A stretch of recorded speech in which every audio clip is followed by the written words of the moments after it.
She walked into the elite volleyball gym with a worn-out ball and a tattered uniform. The girls laughed, filmed her on their phones, called her the janitor, told her to leave. She said nothing, picked up the old ball, and with one serve broke the net. The gym froze.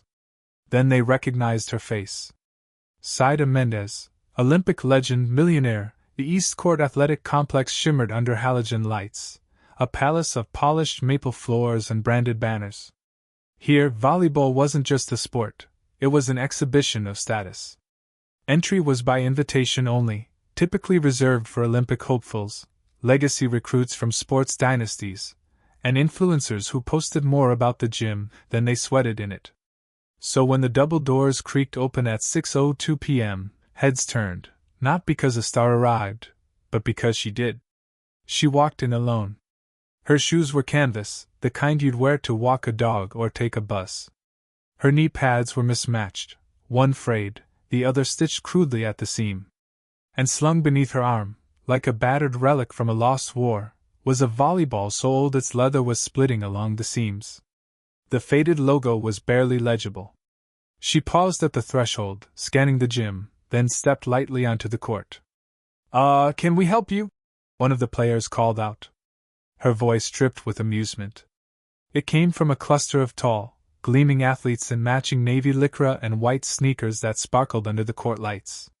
They were warming up in formation, choreographed in their power, their hair slicked and nails painted, some with sponsor logos pressed into their sleeves. This was the Crownvale Elite Women's Volleyball Practice, where future Olympians trained and TikTok stars live-streamed lunges. The woman with the torn ball said nothing. Just walked to the far end, laid down her duffel bag gently, and began stretching. Whispers began.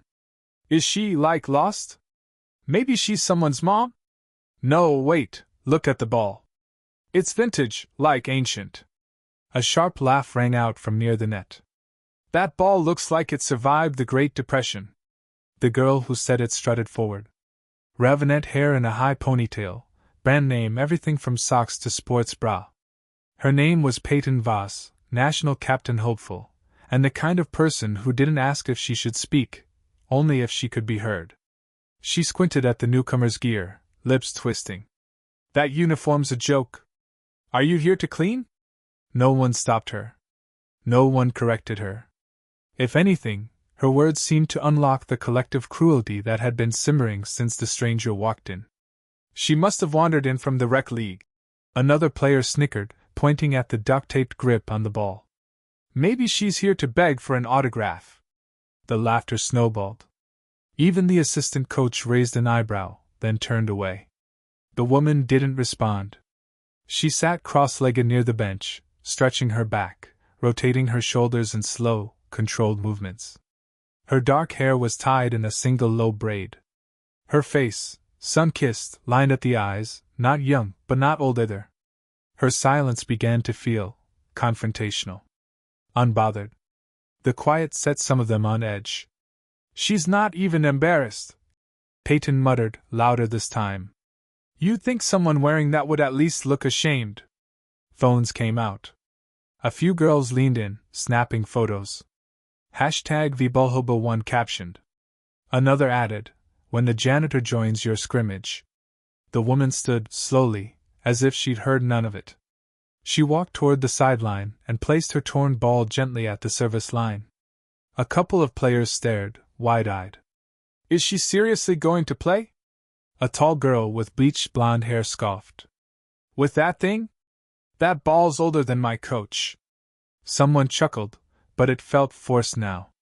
Then, Peyton's voice rose again, shrill with performative venom. "Hey! We don't do charity warm-ups here.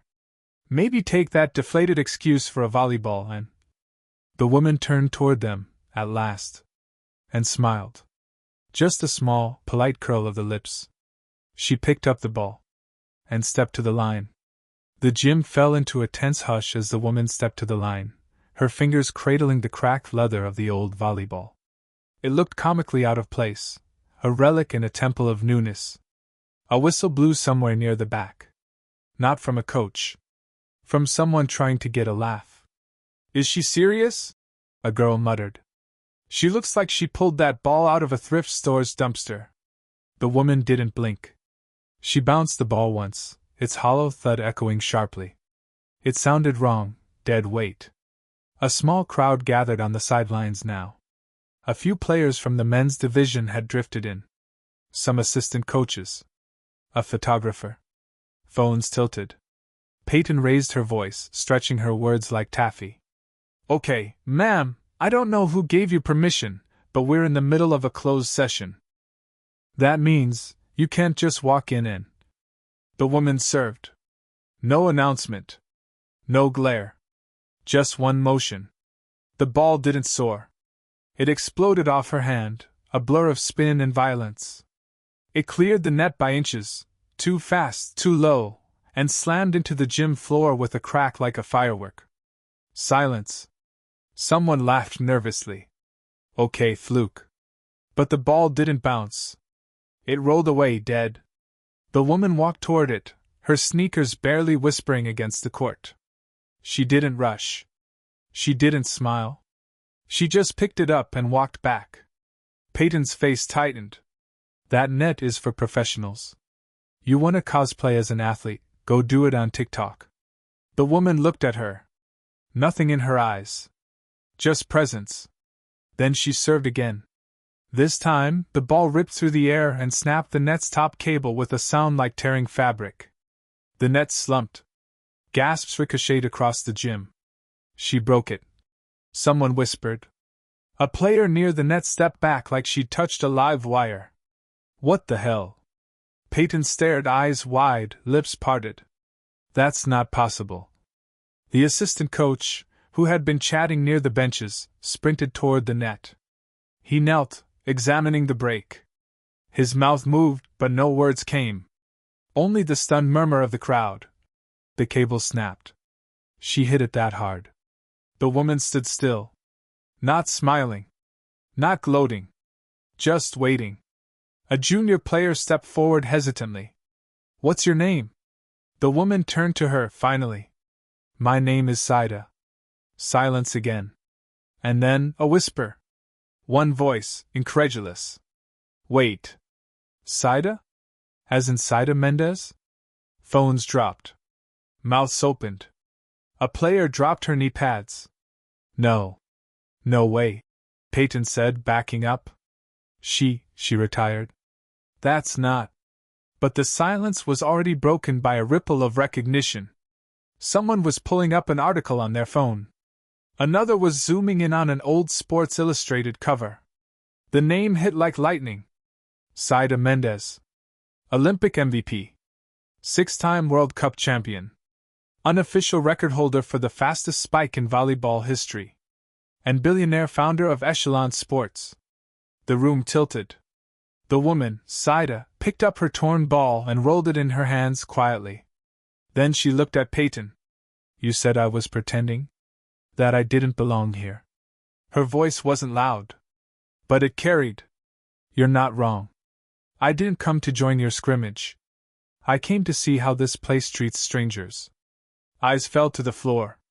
Phones disappeared into pockets. I got my answer, Saida said. She turned to the assistant coach, who had gone pale. This is your culture? She asked. He opened his mouth, closed it. She looked back at the crowd. I built the Echelon Foundation to sponsor young athletes who couldn't afford shoes, let alone branded kits. We were considering a $10 million endowment here. Not anymore. The room cracked. She turned toward the exit. But paused. I didn't break your net. I just showed you what kind of threads hold it up. And then she walked away, her footsteps silent, her torn ball under her arm like a crown. Saida stood at the edge of the court, arms at her sides, the old ball tucked gently beneath her elbow. The net sagged behind her, ripped clean from its metal clamps, its torn cable a silver thread coiled like a snapped violin string. But she didn't move to inspect it. She didn't turn to watch the whispers. She just stood there. Still. Calm. Her eyes followed a crack in the floor near her feet, as if it said something truer than the faces around her. The gym was no longer laughing. The girls, Peyton, the others, stood in fractured clusters. Some whispered behind their palms, casting glances like guilty children caught stealing candy. Others pretended to stretch or tie shoes or scroll through feeds that no longer made sense. No one approached her. No one apologized. And still she stood. Her silence wasn't awkward, it was loud. It echoed in the high rafters, in the bounceless ball still rolling along the sideline, in the memory of their words. They'd called her a bum, mocked her shoes, filmed her like a sideshow. And now? They couldn't look her in the eye. Peyton sat slowly on the bench, her fingers trembling around her designer water bottle. Her mouth opened, then closed again. She didn't even yell. One girl whispered. She just stood there. She let us humiliate her. Another murmured. Why would she? The answer pressed in, unspoken, because Saida already knew who she was. And she didn't need them to confirm it. She had shown restraint. Not weakness. Strength that made their cruelty look small. Immature. Petty.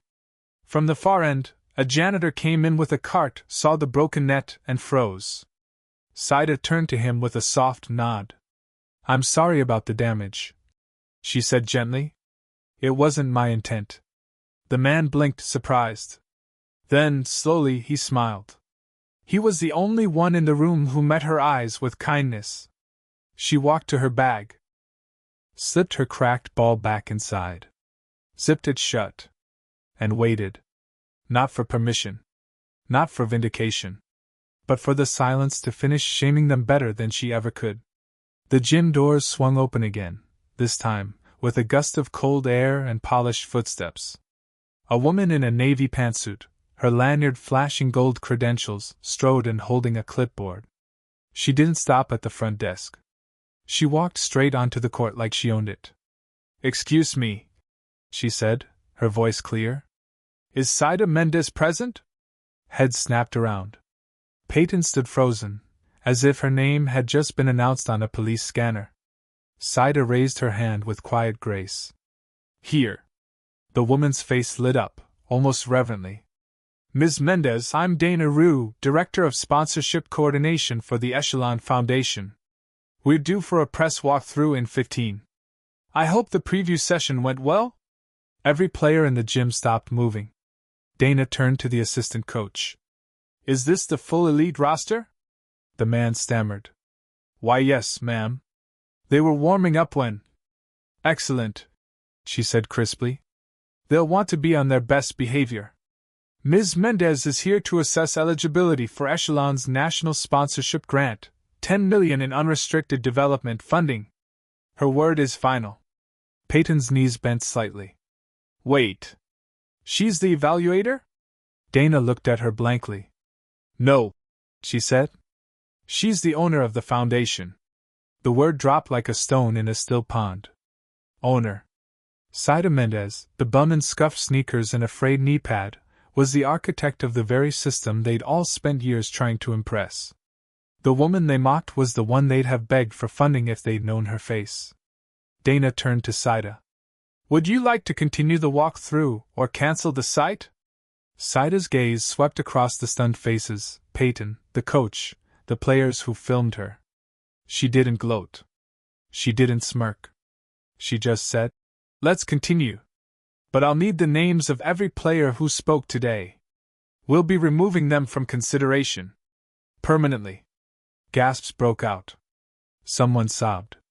But Saida was already walking toward the far door, Dana beside her, the clipboard flipping open to a roster marked in red. Behind her, the silence collapsed into chaos. The clipboard Dana carried might as well have been a guillotine. Names were read quietly, then underlined with permanent ink. Peyton Voss. Mariah Dean. Lila Tran. The list grew, and with each name, the blood drained from another face. No, wait, please, Peyton called out, chasing after them. You don't understand. I didn't know who she was. Dana paused, her heels clicking to a halt on the court. That's the point, she said flatly. You didn't care to ask. A few gasps sounded. One girl leaned against the bleachers, shaking her head in disbelief. "They're really cutting us off?" she whispered. Another nodded numbly. "They're blacklisting everyone who spoke." Phones buzzed with incoming notifications. Some players checked theirs and turned pale. Echelon Foundation social media had posted a single line above a clean black background. "Character is clearest when no one is watching." Saida Mendez. Several teams will no longer be considered for funding based on today's closed-site conduct review. Peyton opened Instagram. Her last post, mocking Saida, was already gone, shadow banned. Her DMs? Flooded. Brands asking questions. One even severed a sponsorship. The assistant coach, red-faced and panicked, scrambled after Dana. "Wait, I didn't participate," he stammered. I wasn't involved, I didn't." Dana didn't look at him. Saida did. "You watched," she said. "You let them laugh. You said nothing." He opened his mouth, but nothing came out. Saida turned to him, eyes steady. "You'll be reported to the National Committee. No athlete deserves a silent coward as a mentor." The man's shoulders sagged. His clipboard slipped from his hand and hit the gym floor with a slap that echoed louder than any whistle he'd ever blown. One by one, the girls sat, stunned into stillness, the weight of their own cruelty landing like bricks in their laps. No anger came from Saida. No rant. Just a flawless, quiet severing. The way only someone in full control could deliver. Saida paused at the edge of the gym, hand resting lightly on the frame of the open door. Dana had already stepped outside to coordinate press setup, but Saida remained, facing the room that moments ago had wanted her gone. The girls sat scattered now, all posture gone. No more matching drills. No more high ponytails and perfect lines. Just raw silence stained with guilt. Peyton stood slowly.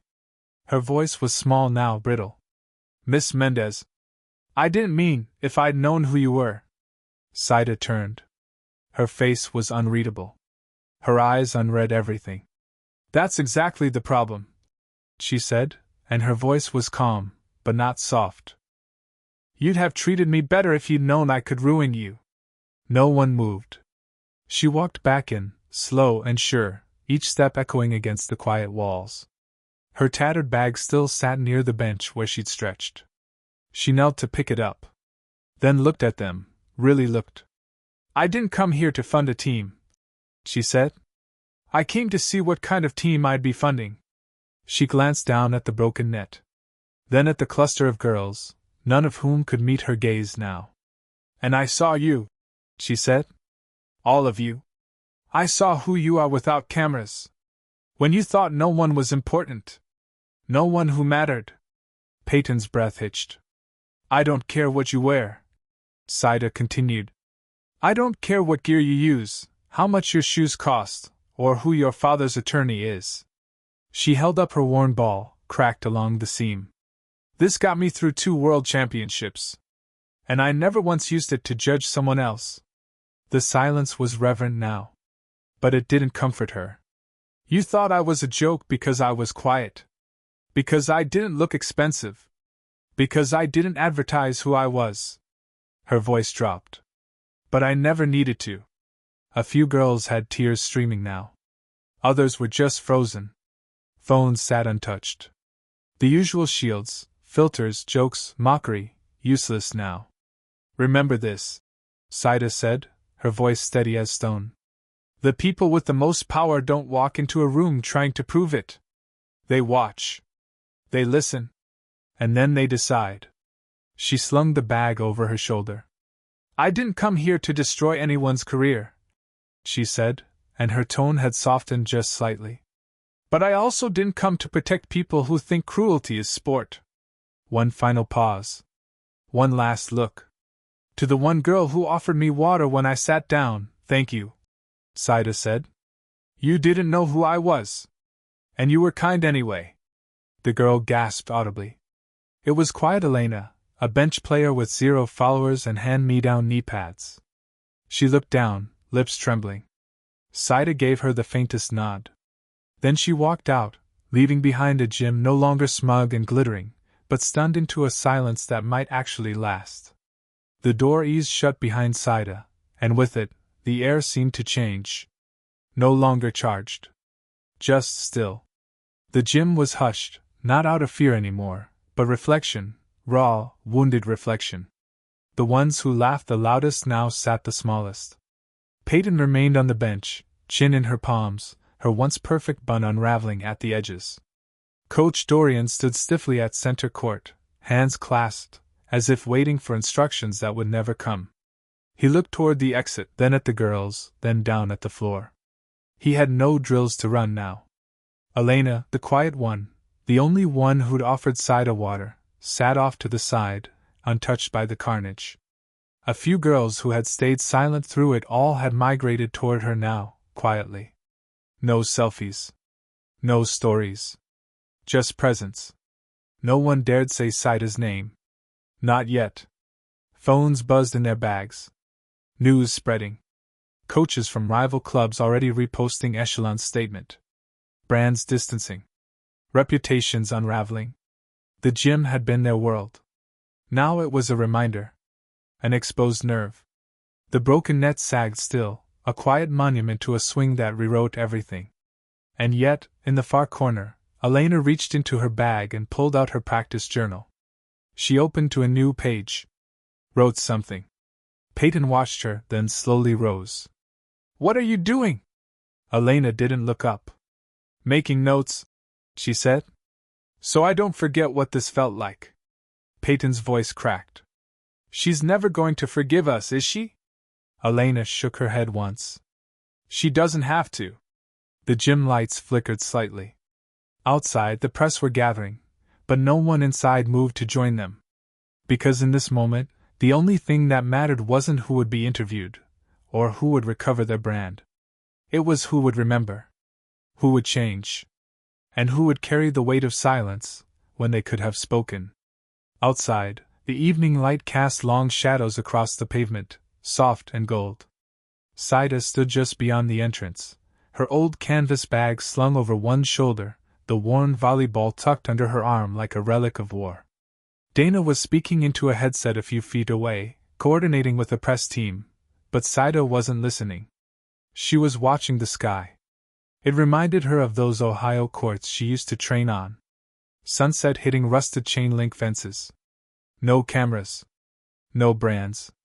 Just the rhythm of breath and movement. The sound of a clean serve. The sting in her palms. "Ms. Mendez?" a voice interrupted gently. It was a junior journalist, barely 20, with a trembling mic and nervous hands. I know you're not doing press, but may I ask one question?" Saida turned, her expression unreadable but not unkind. "Go ahead." The girl hesitated. "Why didn't you stop them earlier? Why did you let them mock you like that?"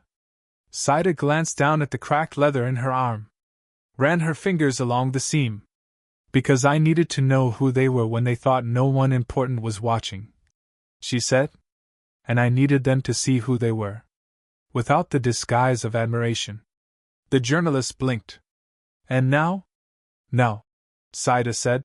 "I've done what I came to do." Behind her, the doors of the gym opened again. A few of the girls emerged, slowly, cautiously, as if the air had weight. Elena was among them, still clutching her journal. Saida spotted her, nodded once. Elena approached with hesitant steps. She didn't gush. Didn't cry. She simply held out a folded piece of paper. "What's this?" Saida asked. "A letter," Elena said. "In case you decide to fund another program. One that sees the person before the brand." Saida accepted it silently. Her fingers grazed Elena's just slightly. "I remember you," she said. Elena's eyes shimmered, but she nodded. "That's enough." A few photographers raised cameras, but none dared flash. Something about the moment made them pause. Sacred in a way. As Saida turned to leave, the setting sun caught the dull threads of her bag, her sneakers, her hair. Nothing gleamed. Nothing glittered. And yet she carried the weight of the court, the silence of the shame she'd witnessed, and the dignity of someone who didn't need vengeance to be victorious. Her footsteps echoed softly down the concrete steps. Not a single gold medal in sight. But everyone knew. She wore the crown. The story broke within the hour. Legendary Olympian Saida Mendez rejects $10 million grant after cruelty test at Crown Vale elite practice.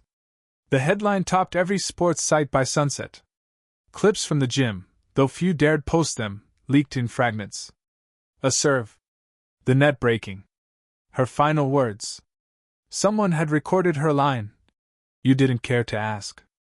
That alone had over 8 million views in 12 hours. And beneath it?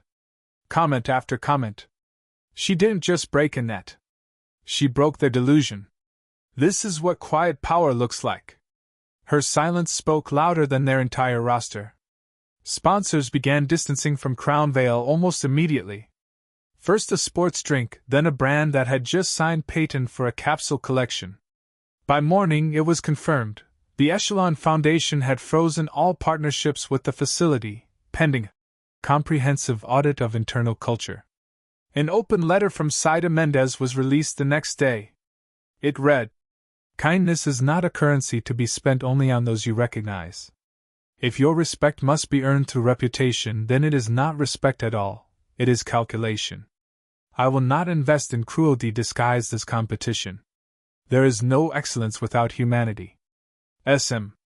The letter was framed and hung in the National Volleyball Hall of Fame lobby within 48 hours. Meanwhile, Crown Vale's directors issued a statement of apology, but the internet had already passed judgment. Peyton Voss lost her sponsorships. Coach Dorian was quietly dismissed. Half the girls deactivated their social accounts as hashtags trended. Hashtag serve with respect. Hashtag cite a test. Hashtag not just a game. Elena's letter, never meant for public eyes, somehow surfaced, too. A photo of it handwritten, grainy, but clear enough to read. You didn't need to be kind to me. But you were. That told me everything I needed to know. It was signed simply, E. Saida's foundation received thousands of letters that week. From young players. From ex-athletes. From quiet kids who'd been benched, laughed at, overlooked. She read them all. No camera saw it. No press release followed. But quietly, she began setting up a new grant. One not for the elite, but for those who reached out a hand to someone who looked like no one. The Echelon Foundation unveiled its new initiative 2 months later under a different name. The Saida Standard. It wasn't just funding. It was transformation. Clubs that applied had to meet not just athletic benchmarks but cultural ones. How do you treat unknown walk-ons? What happens when a stranger steps into your space? How do you define leadership? By stats, or by how someone acts when no one's watching? And at every evaluation, one question was printed in bold at the top of the forms. Would you have welcomed her if she came with a torn ball and no name? At first, the initiative rattled coaches, board members, even sponsors. Some scoffed. Until they realized something had shifted. The public wasn't interested in polished cruelty anymore. They wanted stories like Elena's. Clubs began redesigning orientation policies. Youth leagues updated their handbooks. Social media contracts now came with ethical clauses. Even international organizations adopted evaluation rubrics built on the Saida Standard. The game didn't lose its edge. It gained a heart. And in that space, new players emerged. Kids from unbranded neighborhoods. Young women who didn't fit the polished mold. Men who once kept their heads down in locker rooms now stood up when mockery started. Coaches spoke up early. Staff leaned in, not away. And the phrase began to spread beyond sports. She passed the Saida test. It meant something now. It meant dignity in silence. Strength without spectacle. Kindness without a script. As for Saida, she never returned to Crown Vale. She didn't need to. Her legacy was stitched into every gym that now had a cracked ball on the shelf, not hidden away, but displayed, with a small plaque beneath it. Power doesn't always arrive with applause. Sometimes it walks in quietly. And changes everything. She continued her work quietly, as always. Traveling not with an entourage, but with her old canvas bag. And the same worn-out ball. Because she knew, better than anyone. You didn't need a new ball to change the game. You just needed the courage to serve when no one believed you belonged.